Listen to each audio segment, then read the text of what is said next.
Hello friends, ನಮ್ಮ kitchen ಚಾನಲಲ್ಲಿ Mangaluru traditional food ಆಗಿರುವಂಥ ಮೂಡೆ ಯಾವ ರೀತಿ ಮಾಡ್ಬೋದು ಅಂತ ನೋಡೋಣ. ಇಲ್ಲಿ ನಾನು ರೇಷನ್ ಅಕ್ಕಿನೇ 1 kg ತೊಗೊಂಡಿದ್ದೇನೆ. ಅದಕ್ಕೆ 1/4 kg ಅಷ್ಟು ಉದ್ದಿನಬೇಳೆ ತಗೊಂಡು ಒಂದು 5ರಿಂದ 6 ತಾಸು ನೆನೆಸಿಟ್ಟು ಈಗ ತೊಳೆದು ಗ್ರೈಂಡರಲ್ಲಿ ರುಬ್ಕೊತೇನೆ ಫ್ರೆಂಡ್ಸ್. ಇದರಲ್ಲಿ ಒಂದು 2 ಟ್ರಿಪ್ ಅಕ್ಕಿ ಮತ್ತು 1 ಟ್ರಿಪ್ ಉದ್ದಿನಬೇಳೆನ ರುಬ್ಕೋಬೇಕು. ಅದಕ್ಕೆ ಮೊದಲು ನಾನು ಅಕ್ಕಿಯನ್ನೇ ಗ್ರೈಂಡರಲ್ಲಿ ಹಾಕಿ ರುಬ್ಕೊತಿದ್ದೇನೆ. ಅಕ್ಕಿಯನ್ನು ರುಬ್ಬೇಕಂದರೆ ಸ್ವಲ್ಪ ತರಿಯಾಗಿ ರುಬ್ಕೋಬೇಕು ಫ್ರೆಂಡ್ಸ್. ನಮ್ಮ ಕಿಚನ್ ಚಾನಲನ್ನು ಯಾರಾದರೂ ಹೊಸಬರು ನೋಡಿದರೆ ಈ ಚಾನಲನ್ನು ಸಬ್ಸ್ಕ್ರೈಬ್ ಮಾಡ್ಕೊಳ್ಳಿ. ಬೆಲ್ ಐಕಾನ್ ಆಲ್ ಸೆಟ್ ಮಾಡಿದರೆ ನಾನು ಮಾಡೋ ವಿಡಿಯೋ ನಿಮಗೆ ನೋಟಿಫಿಕೇಷನಲ್ಲಿ ಬಂದುಬಿಡುತ್ತೆ ಫ್ರೆಂಡ್ಸ್. ಈಗ ಇದನ್ನೊಂದು ಸ್ವಲ್ಪ ತರಿಯಾಗಿ ರುಬ್ಕೊಂಡಿರುವ ಅಕ್ಕಿಯನ್ನು ನಾನೀಗ ಒಂದು ಪಾತ್ರೆಗೆ ಸಪ್ರೇಟಾಗಿ ತೆಗೆದಿಡ್ತಿದ್ದೇನೆ.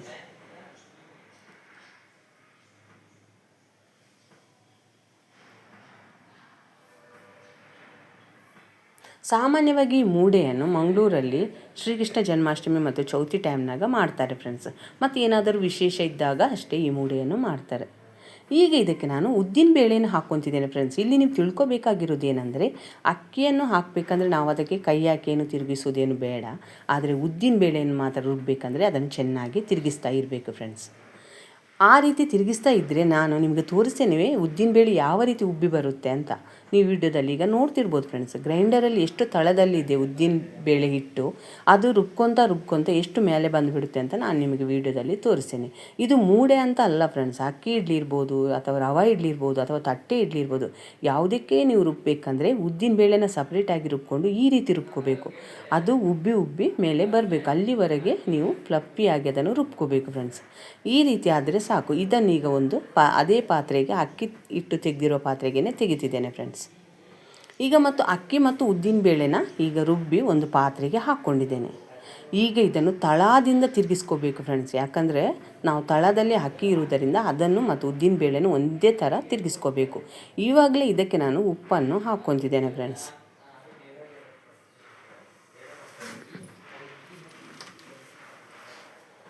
ಈ ಉಪ್ಪನ್ನು ಹಾಕ್ಕೊಂಡ್ಮೇಲೆ ಎಷ್ಟು ನೀಟಾಗಿ ರುಬ್ಕೊತೀರೋ ಅಷ್ಟು ಉಬ್ಬಿ ಬರುತ್ತೆ ಫ್ರೆಂಡ್ಸ್ ನಿಮಗೆ ಹಿಟ್ಟು. ಅದಕ್ಕೋಸ್ಕರ ಈ ರೀತಿ ನೀವು ತಿರುಗಿಸ್ಕೋಬೇಕು.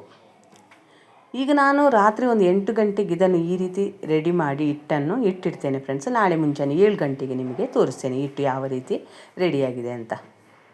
ಈಗ ಈ ಪಾತ್ರೆ ತುಂಬ ಹಿಟ್ಟಾಗಿರುವುದರಿಂದ ಹಿಟ್ಟಿನಿಂದ ಒಂದು ಸ್ವಲ್ಪ ತೆಗೆದು ಬೇರೆ ಪಾತ್ರೆಯಲ್ಲಿ ಹಾಕ್ತಿದ್ದೇನೆ. ಯಾಕಂದರೆ ನಾಳೆ ಬೆಳಿಗ್ಗೆ ಮತ್ತು ಹಿಟ್ಟು ಪೂರ ಹೊರಗೆ ಬಂದುಬಿಡ್ಬೋದು ಅಂತ ಒಂದು ಸ್ವಲ್ಪ ಹಿಟ್ಟನ್ನು ತೆಗೆದಿದ್ದೇನೆ ಫ್ರೆಂಡ್ಸ್.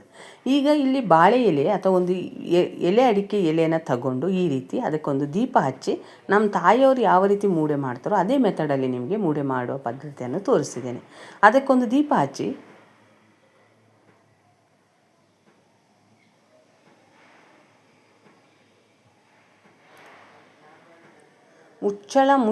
ದೀಪ ಹಚ್ಚಿದ ಮೇಲೆ ಮುಚ್ಚಳ ಮುಚ್ಚಿ ಇಟ್ಟು ಬಿಡಬೇಕು ಫ್ರೆಂಡ್ಸ್.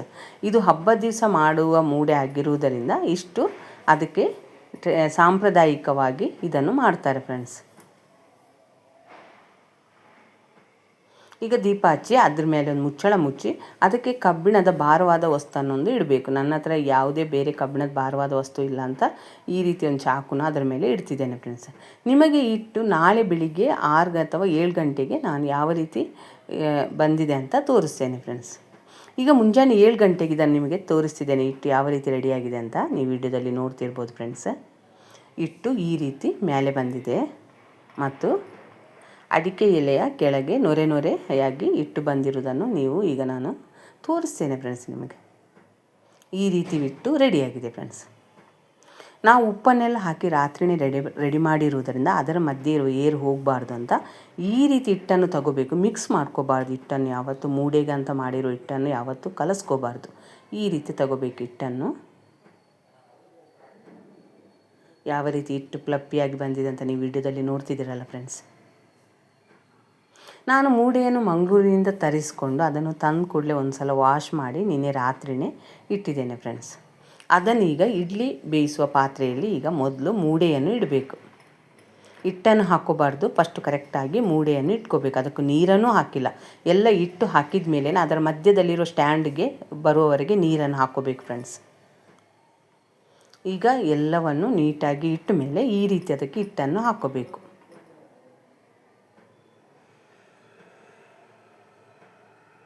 ಹಿಟ್ಟು ಮೂಡೆಯಿಂದ ಹೊರಗೆ ಬೀಳಬಾರ್ದು ಫ್ರೆಂಡ್ಸ್. ಯಾಕಂದರೆ ನೀರಿಗೆ ಬಿದ್ದರೆ ನೀರು ಉಕ್ಕುವ ಚಾನ್ಸ್ ಇರುತ್ತೆ. ಅದಕ್ಕೋಸ್ಕರ ಮೂಡೆಯಿಂದ ಹೊರಗೆ ಹಿಟ್ಟು ಬೀಳದಂಗೆ ಹಿಟ್ಟನ್ನು ಹಾಕ್ಕೋಬೇಕು.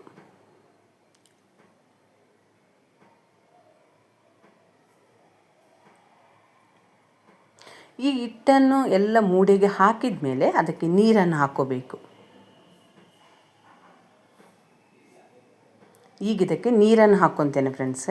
ನಾನು ಆ ಕಡೆಯಿಂದ ಅದಕ್ಕೆ ನೀರನ್ನು ಹಾಕ್ಕೊತೇನೆ. ನೀರನ್ನು ಹಾಕಿದ ಮೇಲೆ ಅದೇ ನೀರಿಗೆ 1 ಟೇಬಲ್ ಸ್ಪೂನ್ ಎಣ್ಣೆ ಹಾಕ್ಕೋಬೇಕು. ಯಾಕಂದರೆ ಏನಾದರೂ ಮೂಡೆಯಿಂದ ಹಿಟ್ಟು ಹೊರಗೆ ಬರ್ತಾ ಇದ್ದರೆ ಅದು ನೀರು ಉಕ್ಕಬಾರ್ದು ಅಂತ ಅದಕ್ಕೆ 1 ಟೇಬಲ್ ಸ್ಪೂನ್ ಎಣ್ಣೆಯನ್ನು ಹಾಕ್ಕೋಬೇಕು. ಅದರ ಮಧ್ಯದಲ್ಲಿರೋ ಸ್ಟ್ಯಾಂಡ್ವರೆಗೆ ನೀರನ್ನು ಹಾಕ್ಕೋಬೇಕು. ದೊಡ್ಡ ದೊಡ್ಡ ಮೂಡೆ ಆದರೆ 1 ಗಂಟೆವರೆಗೆ ಬೇಯಿಸ್ಕೋಬೇಕು ಫ್ರೆಂಡ್ಸ್. ಇದು ಸಣ್ಣ ಮೂಡೆ ಆಗಿರೋದರಿಂದ 40ರಿಂದ 45 ನಿಮಿಷ ಬೇಯಿಸ್ಕೊತೇನೆ ಫ್ರೆಂಡ್ಸ್.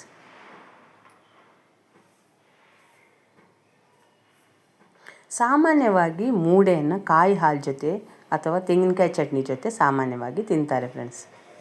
ಈಗ 45 ನಿಮಿಷ ಆಗಿದೆ ಫ್ರೆಂಡ್ಸ್. ನಾನು ಮುಚ್ಚಳ ತೆಗೆದು ನಿಮಗೆ ತೋರಿಸ್ತೇನೆ.